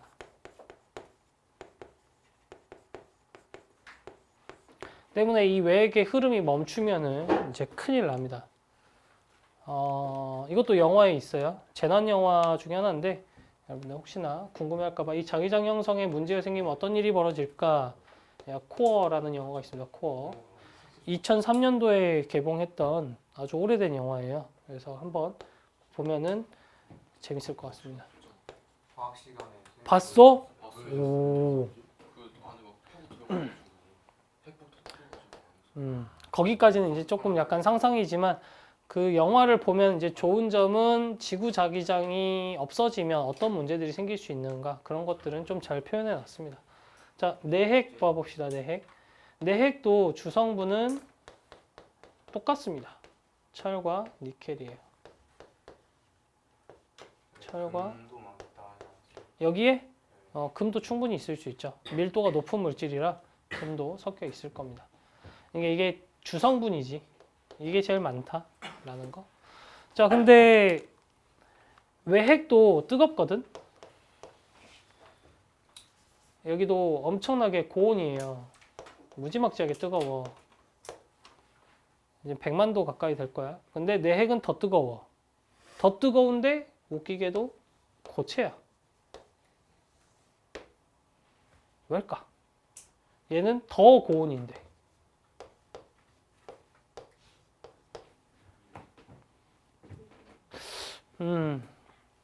여러분, 그 물에서 얼음을 만드는 방법은 두 가지가 있어요. 어떤 물질을 액체에서 고체로 만드는 방법은 두 가지가 있어. 첫 번째, 온도를 낮춘다. 두 번째, 그렇지, 누른다. 밀도가 높아. 강제로 누르면은 얘들 분자 배열이 가까워지면서, 그렇지. 얘들이 강제로 고체로 만들 수 있거든요. 그런 느낌으로 여기 내핵이 더 뜨겁지만 고체인 이유는 압력이 뭐하니까? 높으니까. 더 고압입니다. 그래서 그런 넓어지면 그거나 빨리 끓고 반대로 압력을 올리면 맞아. 그런 것도 있어요. 그래서 압력이 무지막지하게 크다. 이 정도로만 정리하고 넘어가면 될 것 같고요. 자, 네 번째가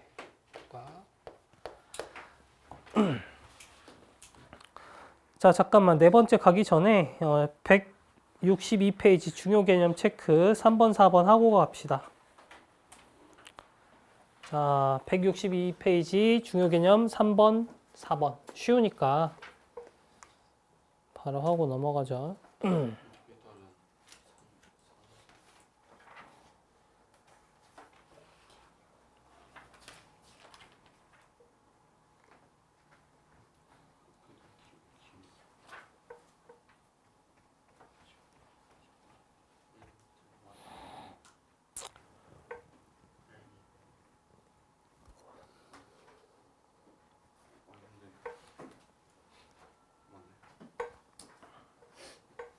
그럼 그 지구 내부로 갈수록 밀도도 높아지는 거예요. 압력이 높으니까 물질이 이렇게 압력을 받아서 오밀조밀하게 더 모일 거 아니야. 그지? 그래서 그래. 이게 안으로 들어갈수록 이제 온도도 계속 올라가고 당연히 압력도 계속 올라가고 그리고 이제 밀도도 당연히 계속 올라가요. 안쪽으로 들어갈수록. 자, 3번. 기권은 높이에 따른 무슨 분포? 기온 분포야, 기온 분포. 기온 분포고 4번. 직권에 대한 설명 중 옳은 거랑 옳지 않은 걸 OX로 하시오. 자, 1번. 지구의 내부 구조 중 가장 큰 부피를 차지하는 것은 멘틀이다. 맞죠? 외핵과 내핵은 모두 고체다. 외핵은 액체니까 틀렸죠. 지구 내부로 갈수록 온도, 밀도, 압력이 높아진다. 맞죠? 자, 다음 네 번째 수권 봅시다. 수권. 자, 수권 같은 경우도 이제 몇 개의 특징을 좀 살펴볼 건데 먼저 수권은 지구에 존재하는 물을 의미하는데 이때 조금 주의해야 될 게 있어요. 뭐냐면 공기 중에 있는 물은 수권이 아니야. 수권일까 아닐까? 아니에요. 맞아. 그거는 기권 거야. 사람 몸속에 있는 물은 어디 걸까? 생물권. 이런 느낌으로 지구상에 있는 수권은 이제 모든 물을 다 말하는 건 아니고 주로 바다, 강, 지하수 이렇게 나눌 수 있습니다. 그래서 수권을 나눠봤을 때 이제 해수 그리고 담수로 나눌 수 있어요. 담수 이렇게 나눌 수 있거든. 해수가 약 97.5% 정도를 가지고 있고 담수 안짠물이 약 2.5% 정도밖에 안 되는데 이때 이 2.5%도 분류를 또 해보면은 가장 많은 양을 차지하는 게 빙하. 그렇지. 빙하. 그 다음 두 번째가 지하수. 그리고 세 번째가 하천수. 그러니까 강을 말하는 거야. 하천 플러스 호수. 이렇게 분포되어 있어요. 그래서 빙하가 제일 많고 지하수 그 다음 많고 하천과 호수 이렇게 많고 우리가 주로 인간이 쓸 수 있는 거는 주로 얘네 둘이지. 얘네 둘을 우리 인간이 쓰고 있다. 빙하는 아직 쓰기가 어렵죠. 활용해야 좀 어려운데. 자, 그래서 수권 같은 경우는 이제 이 해수에 대해서 좀 자세히 알아볼 건데요. 해수를 자세하게 알아보는 이유는 이 녀석이 우리 지구 환경, 기후에 매우 중요한 영향을 미치고 있기 때문에 이 해수의 특징을 이해하는 게 아주 중요합니다. 그래서 자, 해수의 층상 구조를 좀 보자.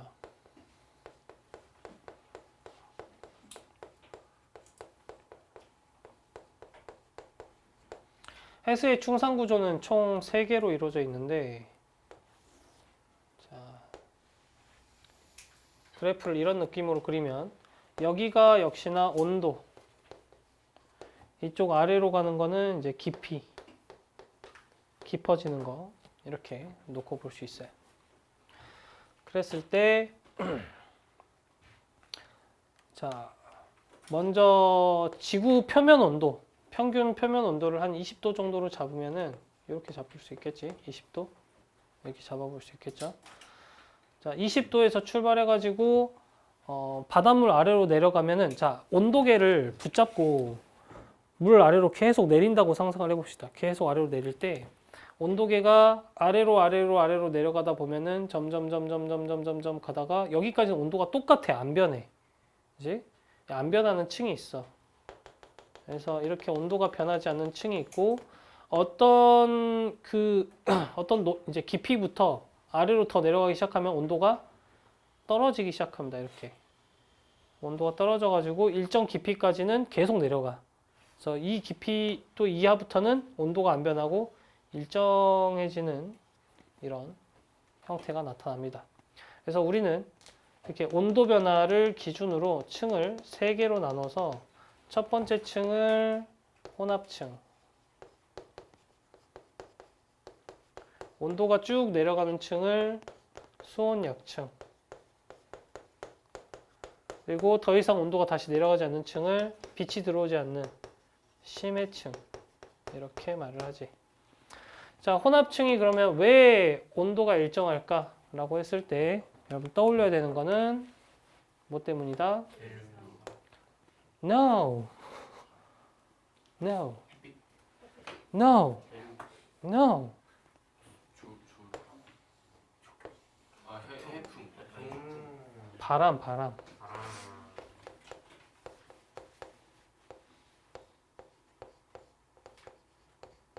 바람에 의해서 바람에 의해 자꾸 이 바닷물이 뒤섞여요. 그래서 온도가 일정한 거야. 그지? 바람에 의해서 섞인다. 그렇다면 자, 여기서 잘 생각해야 돼. 이거 두께가 일정할까 안 할까? 아니요. 그렇지, 일정하지 않아요. 이 바람이 세지면은 두께가 어떻게 돼요? 두꺼워지고, 맞아. 그래서 바람에 의해서 섞이다 보니까 바람이 세지면 두께가 두꺼워지는 변화를 보일 수 있어요. 바람이 약해지면 두께가 얇아지고 두께에 영향을 받는다. 다음, 혼합층의 이 표층 수온도 중요한 영향을 받습니다. 이 표층 수온.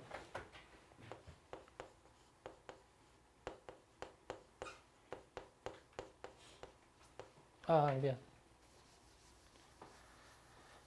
지구에서 따뜻한 지방이 어디야? 열대지. 네. 열대는 적도 쪽이야, 극 쪽이야? 적도. 그치? 그래서 적도 쪽으로 가면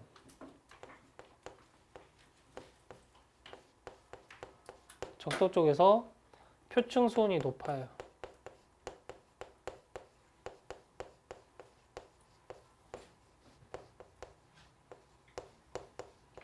이렇게 돼. 자, 수온 약층을 한번 봐봅시다. 수온 약층은 지금 보면 알겠지만 점점 아래로 갈수록 온도가 떨어져. 그렇지? 그리고 이러한 이유는 햇빛 때문에 그래. 얘가 햇빛 때문이야. 햇빛이 이렇게 관통해서 물 속으로 들어오는데 당연히, 자, 봐봐. 위층에 햇빛이 많이 들어와, 아래층에 햇빛이 많이 들어와. 이거 햇빛 몇 줄기 들어와?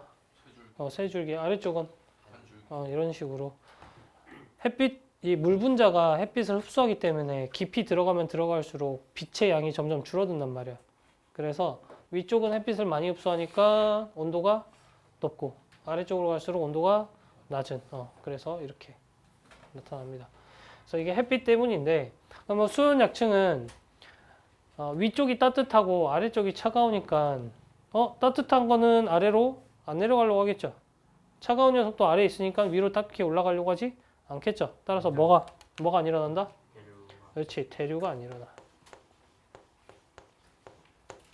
대류가 안 일어나는 매우 안정된 층이야.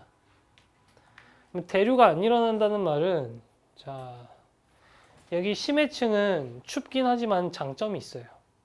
뭐냐면 산소가 많아. 차가우니까 산소가 많이 녹아 있어. 그리고 그 심해 아래에는 땅이 있을 거 아니야. 그 땅에서 막 새어 나오는 영양염류, 그러니까 영양염류라고 할 거는 영양분까지로 에너지가 들어있지는 않지만 생명체가 살아가는 데 있어서 반드시 필요한 염류 물질이 있어요. 우리 인간도 그렇지. 자, 인간 뭐 안 먹으면 죽지? 산소 말고 염류 중에. 그렇잖아. 옛날엔 그래서 이게 금처럼 매우 비싸가지고 소금이란 이름이 붙었어요. 작은 금, 소금. 소금이 영양염류 중에 하나야. 안 먹으면 죽어, 생명체가. 그런 것들이 여기에 많거든. 자, 그러니까 이게 생명체, 그러니까 물고기라든지 아니면 플랑크톤들이 되게 좋아하는데 문제는 얘네들이 물을 타고 이렇게 올라오려고 할 때 이게 안정돼 있다 보니까 여기서 막혀. 올라와 못 올라와? 못 올라와. 대류를 못 하니까. 이해했지? 그래서 이 위쪽 층에 있는 애들이 이걸 많이 좋아하는데 여기 수온약층 이걸 차단하고 있습니다. 이걸 뭐라 하냐면 위층과 아래층을 물질 차단.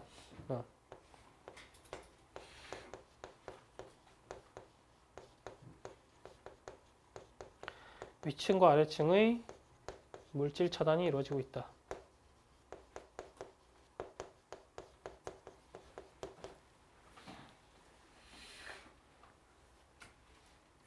됐죠? 그리고 수온약층이 여기랑 온도 차이가 많이 날수록 이게 온도가 가파르게 떨어질 거 아니야. 그치? 그런 걸 수온약층이 발달했다. 이런 식으로 표현을 합니다. 그거는 좀 이따 보여줄게요. 자, 심해층의 특징은 빛이 안 들어와요. 빛이 안 들어오지. 그렇기 때문에 매우 저온이야. 추워. 근데 이때 저온이라고 할 때 대략 0도에서 4도씨 사이의 온도를 유지합니다. 그러니까 이게 영하까지만 이렇게 내려가거나 잘 그러지 않고 대략 물이 밀도가 가장 큰 온도 지점이 4도거든. 그래서 얘가 주로 4도를 유지해요. 4도가 얼마나 차가냐면 여러분들 그 냉장고 있죠, 냉장고. 냉장고에다가 물 떠놓고 오랫동안 놔둬놓은 다음에 거기 물에다가 이제 손 담가보면 4도가 얼마나 추운지 알 수 있어요. 기본적으로 이제 4도 온도에서 수영을 한다? 얼어 죽습니다. 큰일 나죠. 그래서 굉장히 낮은 온도이고 빛이 안 들어오고 또 여기서는 용존 산소량이 높아요. 용존 산소 많음. 용존이라는 말은 녹아있는 이란 뜻이야. 녹아있는 산소가 많다까지. 됐지? 선생님이 이제 그린 이게 중위도라고 한다면 이걸 중위도라고 할게. 중위도. 그러면 저위도는 어떻게 돼야 될까? 따뜻한 지방. 저위도는 표층 온도가 어떻게 되겠어? 더 높아야 돼. 그러니까 여기서 이제 점을 찍는 거지. 저위도 따뜻한 지방에서는 바닷물이 여기서 찍히고 또 이 혼합층이 짧아. 혼합층이 짧고 이게 이렇게 내려가는 거지. 이런 식으로 내려가서 이렇게 이런 느낌으로 된다고 보면 되고 고위도. 그러니까 고위도 지방은 한 이쯤? 고위도 지방은 이렇게 가서 이렇게 가는 느낌이 됩니다. 아예 극지방이 되면 아예 극지방까지 가면 이게 이렇게 되는 거죠. 그냥 위층 아래층 상관없이 다 추워. 그러니까 층이 나타나 안 나타나? 층이 잘 안 나타나. 그래서 저위도 쪽이면 층이 뚜렷하고 고위도, 즉 추운 지방으로 갈수록 이 층이 서로 합쳐지면서 잘 안 나타나는 경향을 보입니다. 자, 여기서 중위도가 이 혼합층이 어때요? 가장 두껍죠. 그래서 중위도 지역이 가장 혼합층이 발달합니다.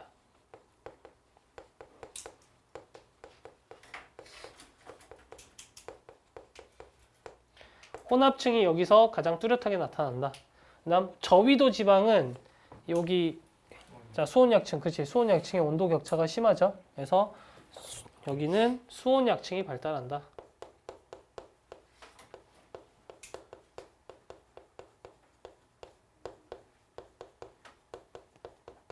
이렇게 정리를 하면 되겠습니다.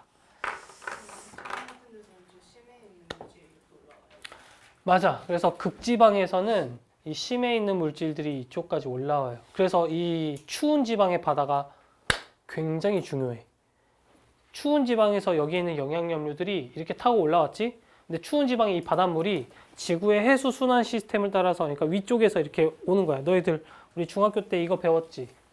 우리나라 이렇게 있으면 이쪽에서 한류 오고 이쪽에서 난류 오고, 그치? 난류는 물이 따뜻해서 좋은 거고 위쪽에서 오는 한류도 얘도 중요하거든. 바로 얘네들이 극지방에서 이렇게 영양물질이라든지 용존산소를 품고 이렇게 내려오는 거야. 그래서 우리나라가 여기에 자 황금어장이라고 하는 부분이 형성되죠. 찬물과 따뜻한 물이 만나서 이제 가장 좋은 어장이 형성되고 그래서 물고기들이 진짜 여기에 많이 삽니다. 혹시 이 황금어장을 조금 유식한 말로 뭐라 하게? 그렇지. 조경수역이라고 하자.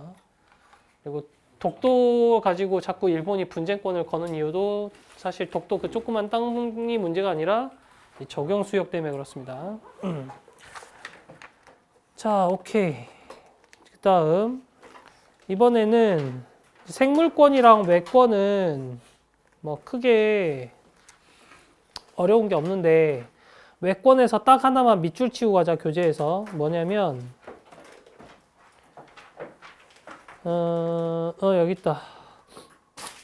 165페이지 3번 외권에 괄호 3번에 동그라미 2번 봐보세요. 동그라미 2번.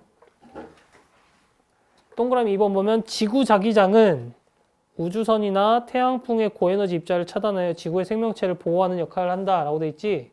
근데 자기장이 무언가를 지키고 있는 건 여러분도 잘 알 거야. 여기서 포인트는 뭐냐면 지구 자기장은 어느 권으로 넣어야 된다? 외권으로 넣어야 된다. 그걸 잘 기억해야 돼. 지구 자기장은 외권이다. 자, 중요 개념 체크 5번, 6번 해보세요.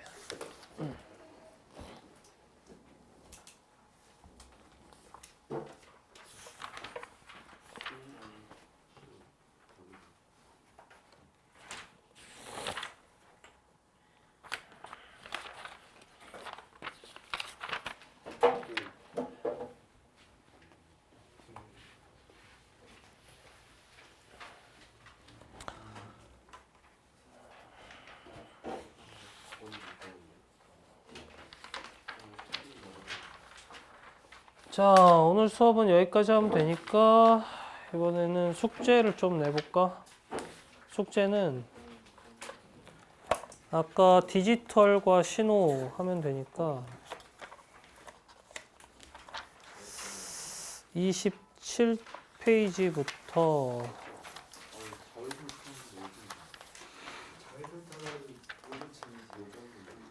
27부터 37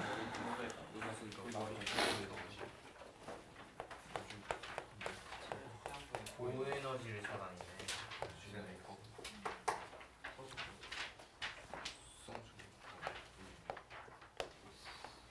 자, 숙제는 27페이지부터 37페이지까지 랑 이거 오늘 배운 디지털 얘기고 또 직권도 해야 되니까 직권은 168에서 171 168페이지부터 171페이지까지 이거 두 부분 이렇게 해오면 되겠습니다. 자, 오늘 수업도 고생했고요. 다들 집에 와서 감기 조심하도록 하고